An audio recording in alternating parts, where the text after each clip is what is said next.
ఏ రోజైతే అంత త్వరగా రాకూడదు అని నేను దేవుణ్ణి కోరుకుంటున్నానో అదే రోజైతే రానే వచ్చింది. అదే మా వారు వెళ్ళిపోయే రోజు. అసలు ఇంత ఫాస్ట్గా 25 డేస్ ఎలా అయిపోయాయో కూడా అర్థం కావట్లేదు. Hey guys, welcome back to my channel all in one Tanvi vlogs. ఎలా ఉన్నారు అందరూ? నేనైతే నిజంగా అసలు బాగాలేను. అంటే ఇప్పుడు కొంచెం బెటరే. 4 డేస్ బ్యాక్ అయితే అసలు ఇంకా చెప్పుకోలేను ఎవరికి. అలా అని దాచుకొని బాధపడలేను. ఇంకా తప్పదు, ఎలా అయినా వెళ్ళాల్సిందే. వెళ్తారని తెలిసి కూడా బాధపడడంలో అర్థం లేదు. కానీ ఏం చేస్తాం, మనం మనుషులం కదా. చిన్న చిన్న వాటికే సంతోషపడతాం, చిన్న చిన్న వాటికే బాధపడుతూ ఉంటాము. ఇది చిన్న విషయం ఏమి కాదు, నాకు తెలిసి ఇది చాలామంది ఫేస్ చేస్తూ ఉన్నారు. అందులో నేను ఒక్కదాన్ని. ఆయన వచ్చినప్పుడు ఎంత హ్యాపీనెస్ని ఇస్తుందో తెలుసా అసలు. నిజంగా నేను చెప్పలేను మాటల్లో. చాలా అంటే చాలా హ్యాపీగా అనిపిస్తుంది. అదే వెళ్తున్నప్పుడు అంతకంటే డబల్ నరకంగా ఉంటుంది. అసలు ఏంటి లైఫ్ అనిపిస్తుంది. కానీ తప్పదు, దేన్నైనా యాక్సెప్ట్ చేయాలి.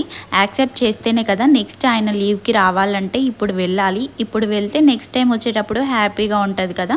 ఇప్పుడు బాధపడితే నెక్స్ట్ హ్యాపీనెస్ని ఇస్తుంది. అందుకే అంటారనుకుంటా పెద్దవాళ్ళు, మనకి ఫస్ట్ కష్టం ఉంటుంది, తర్వాత సుఖపడతాం. ఫస్ట్ కష్టపడాలరా అని అందుకే అంటారేమో. నాకు మాత్రం 3 months కష్టం, తర్వాత 20 days సుఖం అన్నట్టు. నిజంగా 20 days ఎంత హ్యాపీగా ఉంటానో ఆ 3 months అంత బాధగా ఉంటుంది. నాన్న చాచి తెస్తున్నాను. చాచి వద్దా?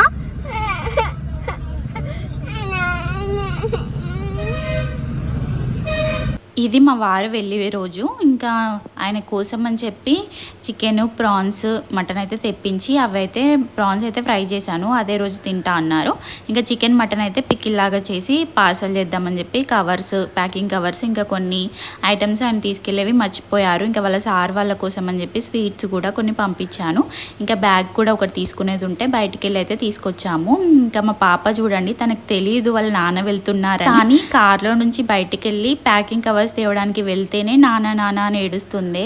మరి ఇంకా 2 months ఆయన చూడకుండా ఎలా ఉంటుందో ఏంటో అని చాలా బాధేసింది నాకైతే. ఇంకా ఆఫ్టర్నూన్ లంచ్కి అయితే సల్మాంటి వాళ్ళు ఇన్వైట్ చేశారు. బిర్యానీ చేసింది ఆంటీ. ఇంకా అందరం తినేసి వచ్చిన తర్వాత మా వారి కోసం అని ఇంకా పికిల్స్, కరివేపాకు పొడి అవి అయితే ఇంకా ప్యాకింగ్ చేస్తున్నాము. ఏంటో ఈసారి నేనే మా వారికి ధైర్యం చెప్తున్నాను. ఇంకా ప్రతిసారి నేనే ఏడుస్తూ ఉండేదాన్ని. 2 days ముందు నుంచే ఏడుపు స్టార్ట్ చేసేదాన్ని. ఇంకా ఆయన వెళ్తూ ఉంటే ఏడుస్తూనే పంపించేదాన్ని. కానీ ఈసారి మాత్రం అలా కాదు, నేనే ఆయనకి ధైర్యం చెప్తున్నాను. ఎందుకంటే లాస్ట్ టైం అంతా కనెక్షన్ లేదు వీళ్ళిద్దరికి, నాన్న కూతురికి. కానీ ఈసారి మా పాప అన్నీ మాట్లాడుతుంది, అన్నీ అర్థమవుతున్నాయి కూడా తనకి. ఇంకా వాళ్ళిద్దరి మధ్య బాండ్ అయితే ఇంకా ఎక్కువగా పెరిగింది. అన్ని రోజులు మా వారు నన్ను వదిలి వెళ్ళిపోతున్నందుకు నాకు చాలా బాధేసేది. కానీ ఇప్పుడు మాత్రం మా పాప ఎలా ఉంటుంది, అసలు మా పాప లేకుండా తను ఎలా ఉంటారనేదే బాధపడ్డాను. కానీ నేనున్నా కదా, ఏం టెన్షన్ పడకు, నేను చూసుకుంటా, నువ్వు ఎప్పుడు కావాలంటే అప్పుడు వీడియో కాల్ చేయి, తనని చూపిస్తా అని చెప్పి ఇంకా మా వారికి చాలా అంటే చాలా ధైర్యం చెప్పి అయితే పంపించాను.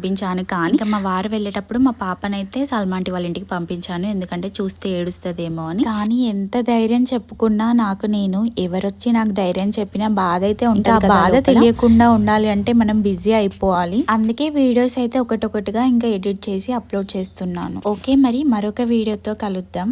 ఉంటాను.